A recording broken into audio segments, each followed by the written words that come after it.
Well, hello everyone, and welcome back to another episode of the Pokemon Theta Emerald Nuzlocke. Today is episode 13, which, if you don't know, seems to be kind of a bad number for my Nuzlockes. Of course, the last Nuzlocke, the Pokemon Silver Nuzlocke, episode 13 was when we got to the Elite Four and ended up losing.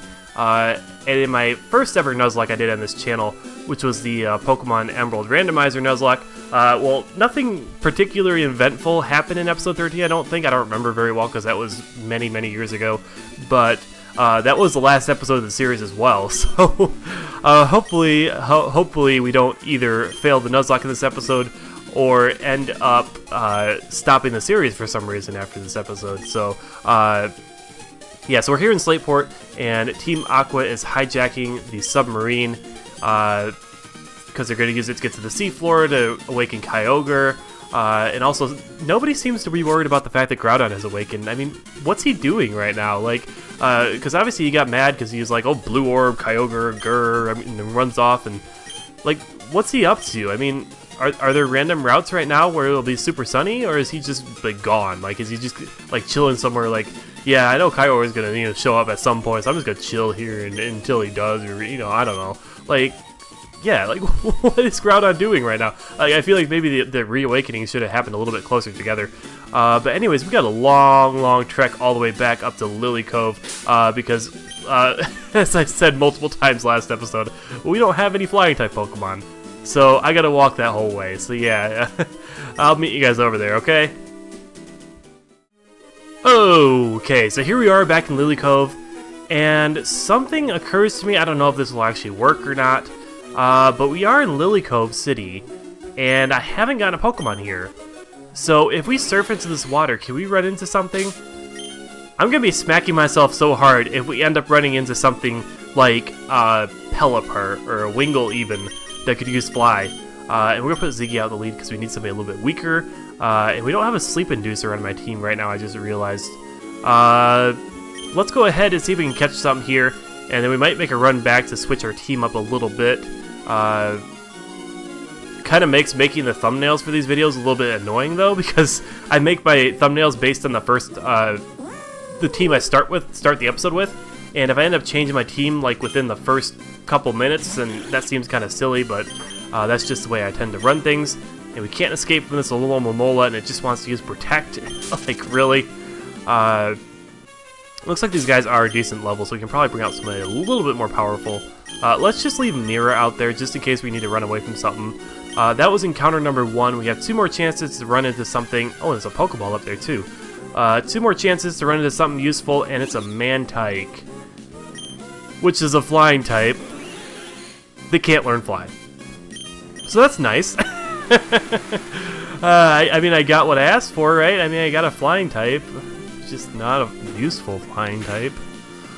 Oh well, I guess we'll still catch it.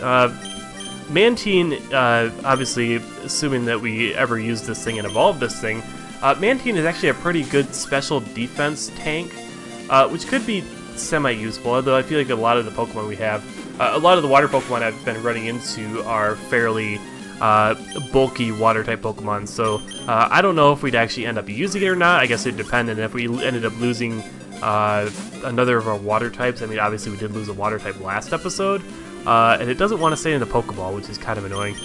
It might end up takedowning itself to death, which would be unfortunate. Yep, and another failed Pokeball.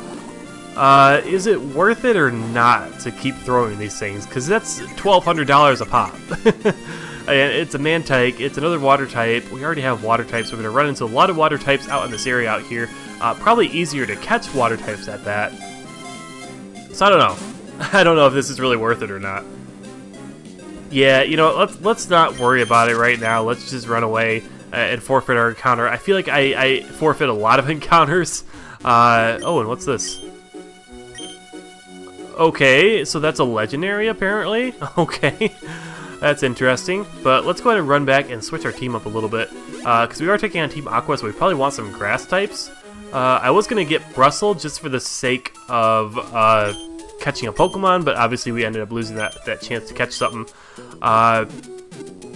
But yeah, in the event that we end up doing that water route coming up after we do the Team Aqua base, I don't know exactly. I don't know if we'll end up doing that. Probably not. We'll probably save that for next episode.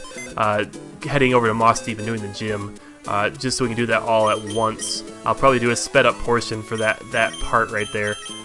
So we want to keep our fire types far away from this area coming up.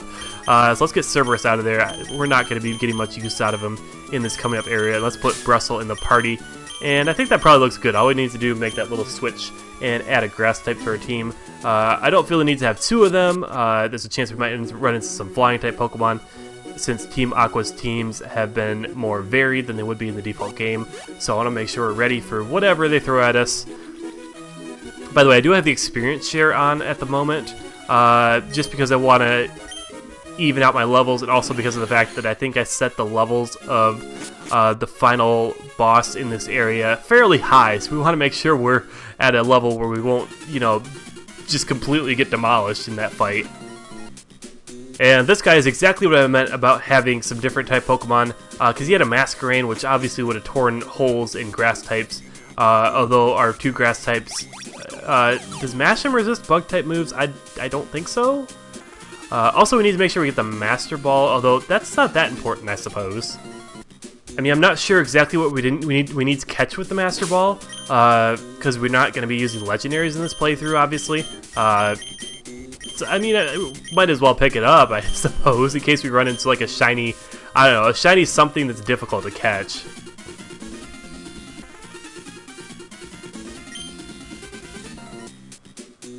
Okay, we are gaining levels pretty quick here with the experience share on, so I hope we don't get too over-leveled, because I can't just turn that off in the middle of the hideout.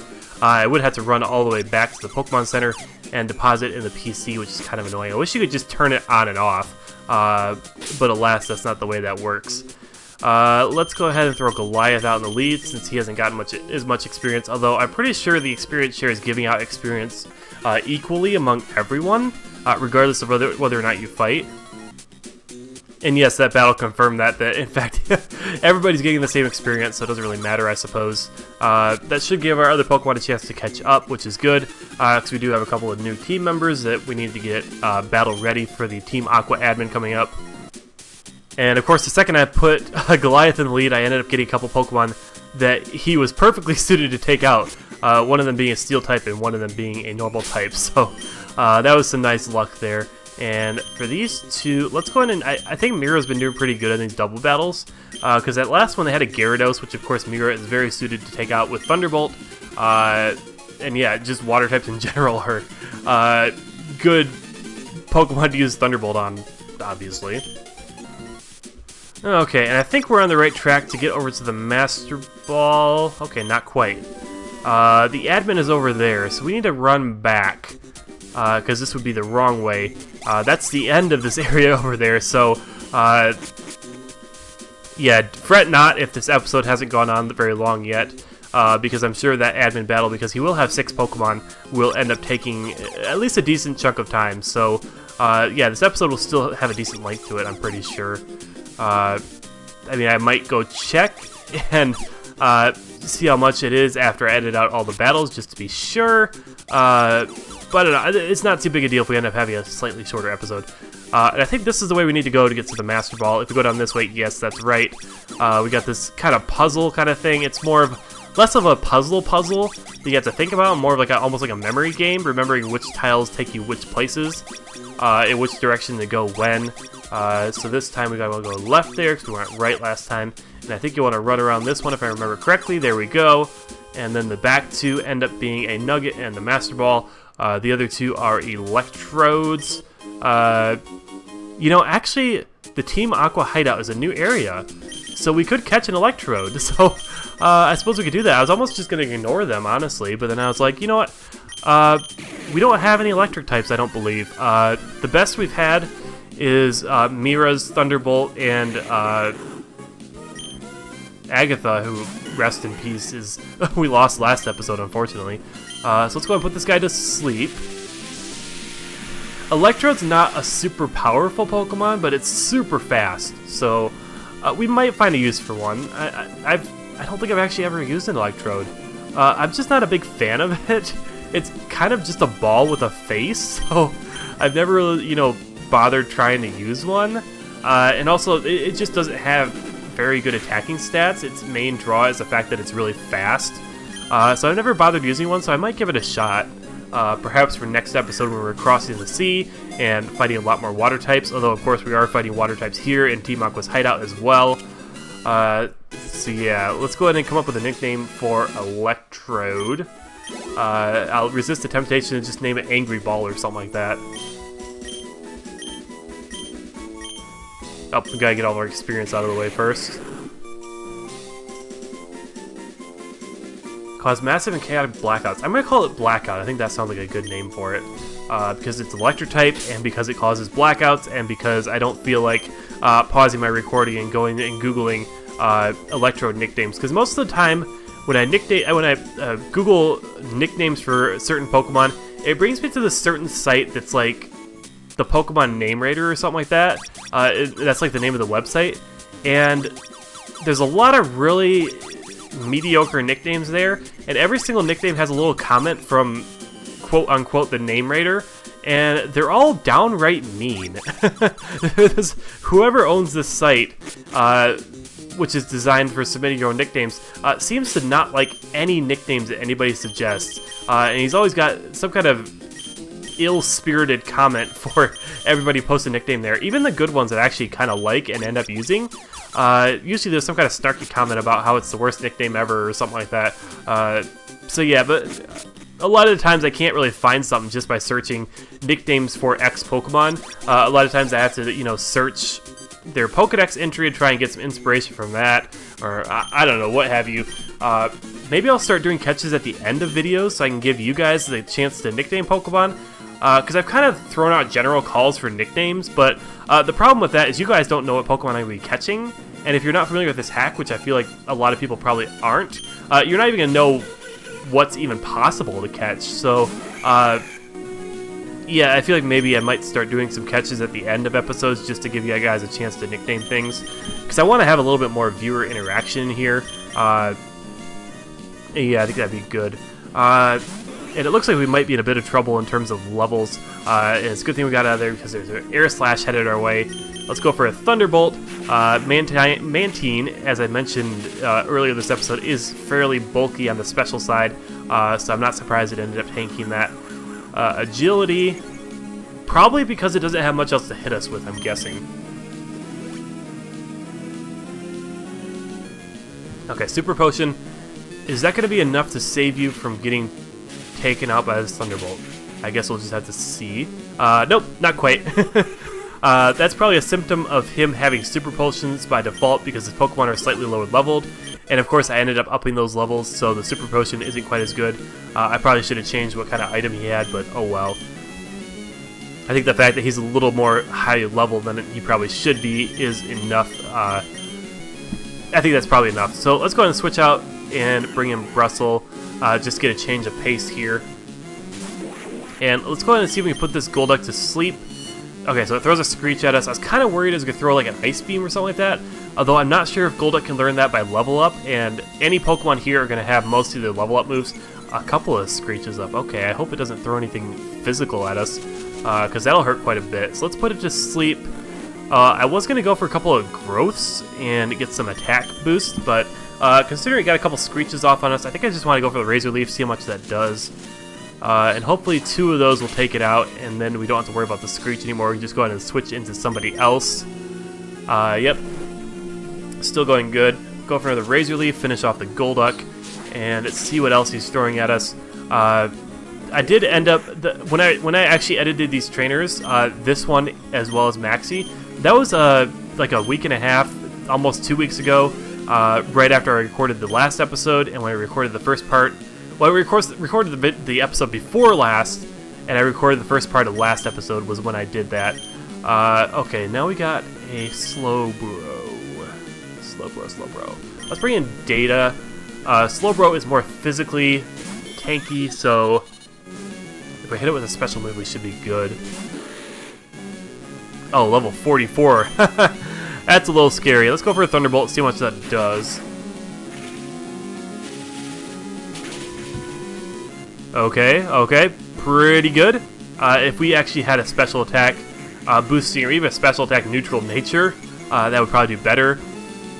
But unfortunately we got bad luck, and Data has a special attack lowering nature, which is probably the worst thing that he could have. But we're just going to roll with it because this is a Nuzlocke. I can't go recatch that Pokemon.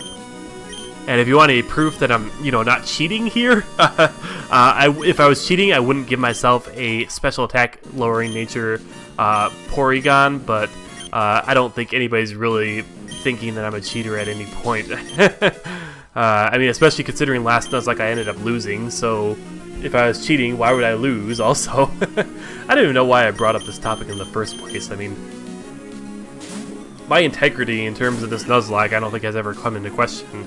And anyway, here comes the Seismitoad, which should be an easy takeout for Brussel here. One Razor Leaf should do it. And looking at the levels, it looks like Slowbro was not his ace. So he's going to have something even higher level than 44. So let's see what it is. I think it's a Blastoise, if I remember correctly. Which could be a little bit tricky. It could be a little bit tricky. Alright, up next he's got a Nidoqueen. Ooh, that's not even a water type. Let's bring in... maybe Sarkos? Yeah, let's bring in Sarkos, because we can hit with a ground type move. And also, I just want to, show off some of the other Pokemon on my team, because I don't think I've actually used Sarkos on camera before. Because he's mostly been in random trainer battles here and there. So yeah, let's go ahead and dig a hole. And hopefully it doesn't try to throw anything too hard at us. Earth Power... I guess we'll see how we take it, because I don't think one dig will take out this Nidoqueen. No, it doesn't. Earth Power is going to do... too much! Too much! Oh! Are we going to be able to ever go an episode without losing a Pokemon? Like, ever again? I mean, I don't know. Maybe I should have just sent in somebody else in the first place, but...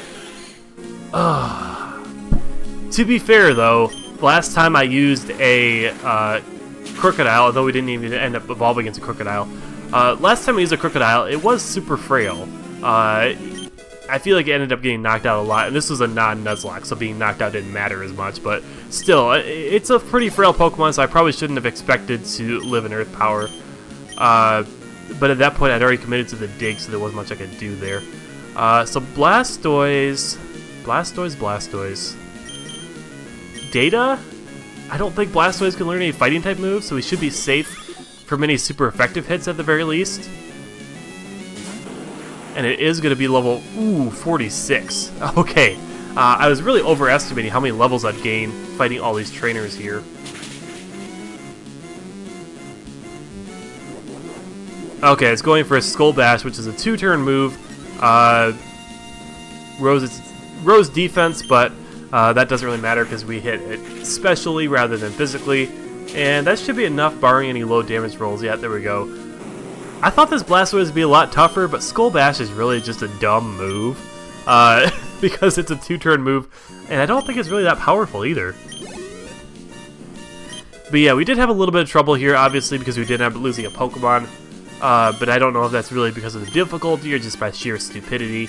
But to be fair, this was just a random Aqua admin. This was not Archie himself. I'm sure the Archie fight will be even more difficult there. So yeah, not sure exactly how long this episode has gone so far. Oops, we didn't mean to talk to you again. Okay, and let's go ahead and head out of here then. And I suppose we can run to the PC and check out what we have left. Well, we have to release our fallen team member, of course, but I want to check out the nature on the Electrode I got there. See if it might be a good team member, possibly. And that was just another Mantike taunting me, of course. Kind of wish I had caught it. I don't know, kind of, maybe. But at the same time, Mantine is just not a very good attacker. So yeah, I don't know if that really would have worked out that well. So let's go ahead and heal up real quick, and then we're going to have to release Sarkos, the beloved Krokorok, that's its name. I forgot what that Pokemon's name was for a second there. Not really a Pokemon I use that often. other than the one time I used it for a Pokemon White playthrough, and like I said, it was pretty frail, and also I think I ended up giving the amulet coins a use. So let's go ahead and take that, and actually, let's put that in the bag, because we took that from a Pokemon who died last episode, and ended up giving it to a Pokemon that ended up dying this episode. So yeah, but at the very least, we didn't end up, failing the Nuzlocke this episode, even though this is episode 13. So for the very first time in a Pokemon Nuzlocke on my channel, we may actually make it to episode 14. We'll just have to see there. So let's check out this Electrode, Hasty Nature, which boosts speed, which we probably don't even need an Electrode, to be honest. And it ends up lowering our defense. To be honest, Electrode is not a defensive Pokemon, so that doesn't really matter. So let's put Electrode on our team, and what else do we want to do with our team? I'll leave that up to you guys. Let me know what kind of team you want to build right now, which of these Pokemon in our box. We got Sprout the Oddish and Cherry the Cherubi, both grass types. We already have 2 grass types, so I don't really think we need to use those. Vixen the Stantler could be an interesting addition. Although it has a modest nature, which isn't all that great, but we do have an unfortunate nature, Porygon, so I mean that could work as well. Tentacool, although we do already have 1 water type, we could always throw in another one there, although I feel like people see Tentacool and Tentacruel a lot. Lomomola, which I have never used, but it's pretty bulky. It has some high HP stat.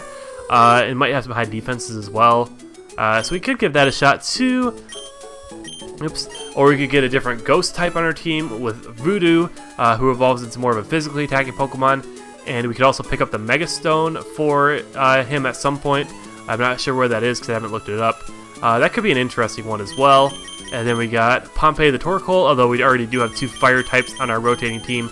So yeah, let me know who you'd like me to add to the rotating team for the next episode here, because we'll probably be throwing some new Pokemon on our team and continuing to use the experience share, so we can just train up some new Pokemon and just add a bit of variety. So yeah, let me know who you want to see on the team, who you think would be cool, and of course we'll also have some more catches next episode.